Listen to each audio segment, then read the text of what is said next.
Smiley from the Energy Boutique with your energy forecast for Saturday, April 1st. So welcome to April. I am hoping that April is going to bring us a lot more stability than March did. Of course, March was a crazy freaking month. Going to encourage you to take a listen to the April energy forecast when it drops. And of course, get your zodiac forecast on the go when those are available for download as well. We are kind of edging our way slowly into a new month. And I think it's very curious that, of course, April 1st, being deemed April Fool's Day, is a very interesting energy. Don't know if you know the history about it, but basically April's Fool's Day came when they switched the calendar from the Julian calendar to the Gregorian calendar, setting people up to celebrate the quote-unquote new year in January, when, of course, the new year, as we all know, begins with Aries season, when that vernal equinox kicks off. And so those that remained still honoring that particular calendar, they were referred to as the Fools of April, celebrating the new year around the spring equinox instead of the beginning of January, like we'll call them small group of very special people decided to kind of set the tone for. So, I would say that the April's Fool's Day is just like every other holiday that has been totally transformed and morphed to cover certain energetic harvesting events.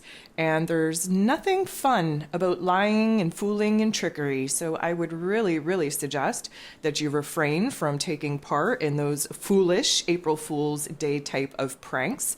It is not a good vibe, not a good energy, just not something you want to take part in. We have 10 different aspects here today. The moon still very much in this Leo energy, really creating a space where we are coming out of our shells a little bit more pep in our step. We have things that we want to get off of our chest. We are looking for avenues in exploring how to express ourselves. We're tapping into new creative energies. We are really trying to have some fun, to be a little bit more playful. It's been very hard to do that with all of the conflicting energies coming at us. And although we had a super quiet day here yesterday with only 4 different aspects, which was totally unheard of for God knows how long it's been since we've had such a quiet moon day.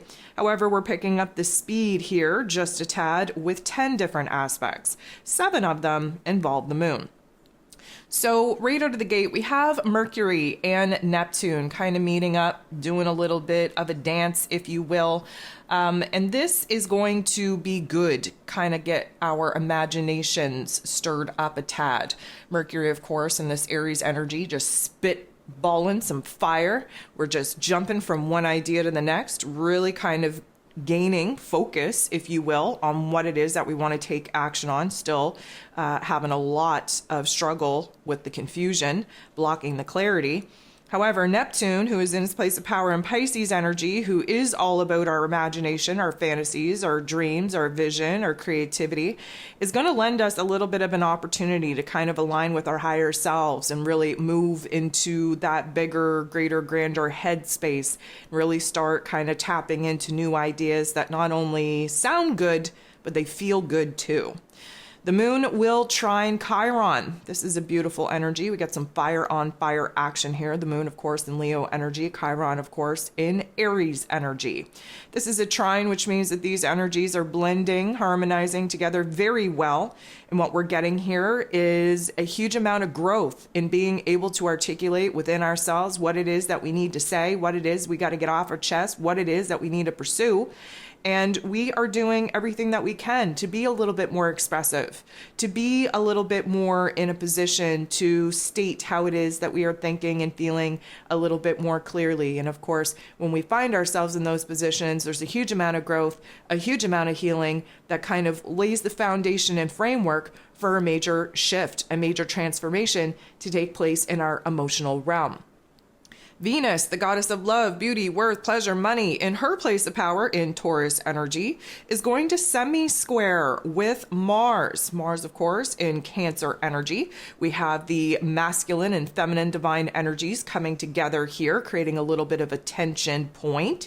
You're definitely going to see that tension kind of rise to the surface in our personal relationships. We are going to feel a sense of anticipation, anxiety, ants in our pants. Impulses are very high when it comes to initiating forthright conversations in our relationship dynamics to point out the differences, point out what isn't working. We also have to kind of avoid our impulses, I would say, when it comes to overstating our feelings, when it comes to taking action, making purchases, spending money. Of course, all of those Venus aspects, love and money, definitely coming to the forefront here. And Mars, because he is not in his greatest place in Cancer energy, highly emotional, super protective, highly defensive, and really kind of, I'm going to say, on alert for people coming at us with criticism, with complaints, with just comments that put us in a situation to feel not good enough. So definitely watch out for how that is going to arise in your conversations and in your personal relationship dynamics. We want to avoid creating choppy waters where there doesn't need to be any more friction, any more competition, any more tension than there already is. The moon in Leo will square off with Uranus, the great awakener, who is in this Taurus energy. So we get a square when the energies are trying to highlight for us where some changes are needed, and we kind of get oriented to that by the tension, the conflict, asking for our attention. So the moon being in Leo, very much the heart and soul of the zodiac, we are uncomfortable with being able to identify right now what needs to change in our physical realms where our routines, our money matters, and our relationships are concerned. Now, we shouldn't have a problem expressing how uncomfortable we are, how confused we are, how unsure or uncertain we are about taking action to make the moves to kind of balance the scales in these particular areas of our life, because the moon in Leo is highly expressive. We're not really harboring much on our heart space. We feel that weight. We don't like it. We want to get it off. Now, the Uranian energy is an aha moment. It is, I'm going to say, an element where we can see a shift in our perspective and our understanding, but this is a negative aspect. So before that clarity comes, we're going to have to sit in confusion. Before that breakthrough comes, we're going to have to experience a little bit of an emotional breakdown. It will all lead to change and transformation for the betterment of the safety, security, stability in our lives, but we have to sit in the funk in order to realize where the uncomfortability is rising in our awareness, where our physical circumstances are concerned. The moon will semi-square with Mars. This isn't going to be so nice.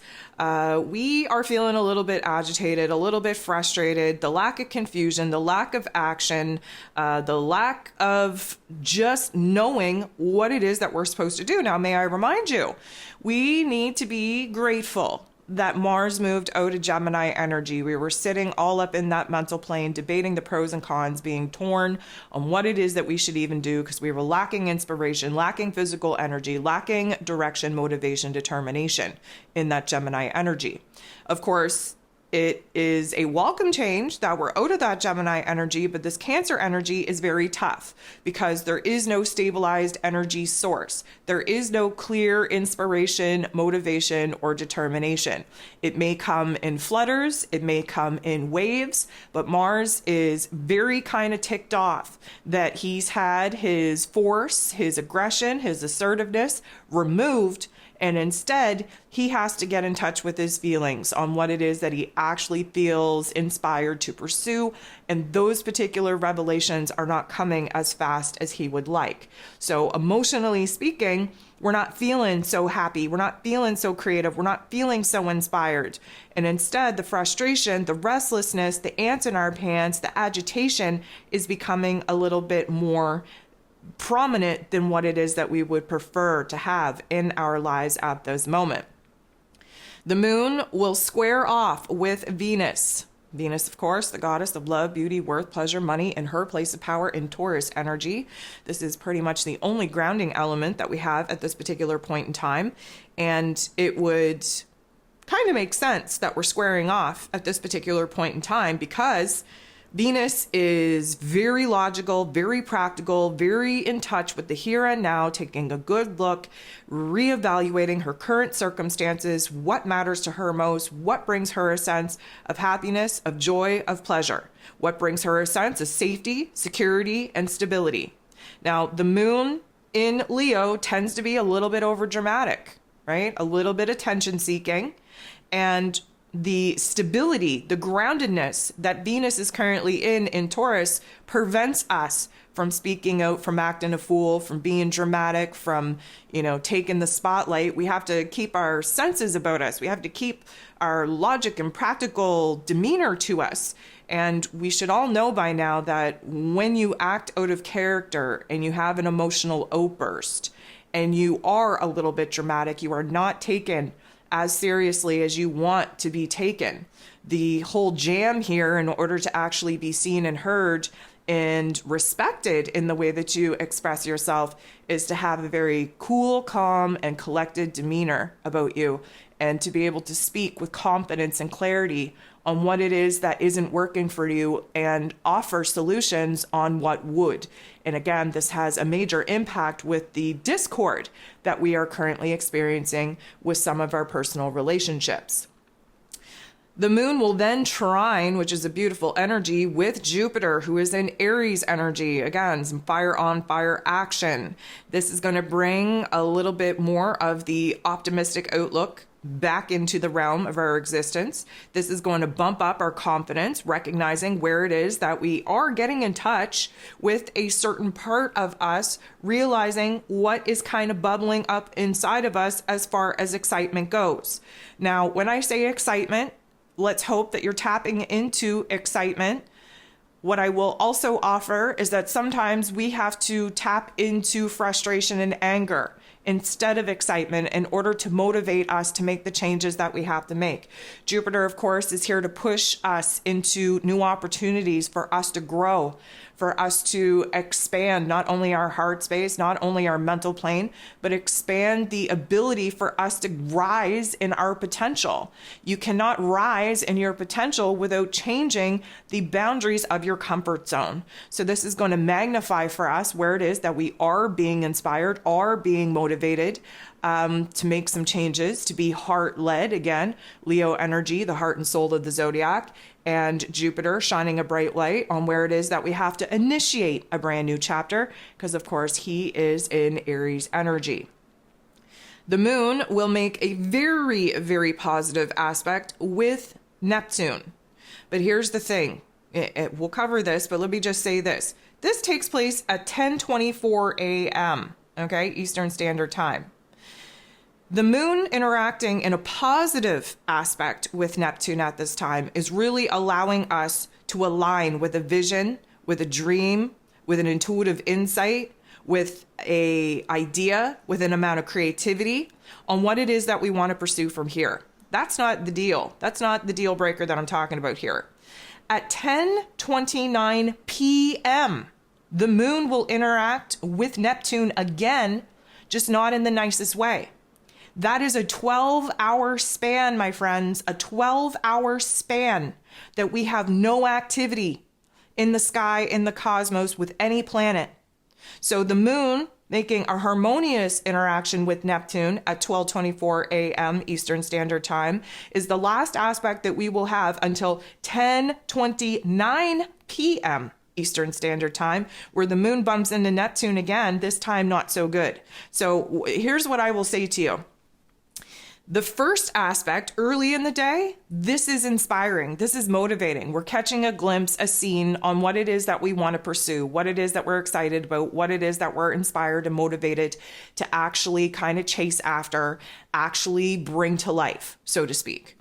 Then 12 hours later, the moon is going to come back to Neptune, this time confused as F, We've lost the vision. We've lost the motivation. We've lost the inspiration. Now we're confused.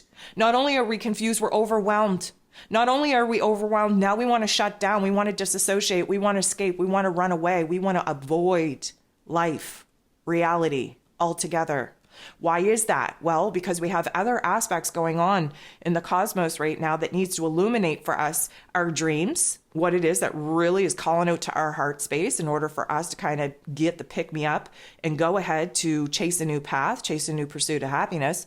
But in the same token, just as we realize what it is that we're motivated to pursue, we realize the fears, the doubts, the insecurities that we're having and actually being able to do what we got to do in order to actually chase that path, chase that excitement, chase that inspiration. Shortly after this particular interaction, the last aspect that we have here today is between the Sun in Aries energy and Pluto, who is in Aquarius energy. Lucky for us, this is a positive interaction.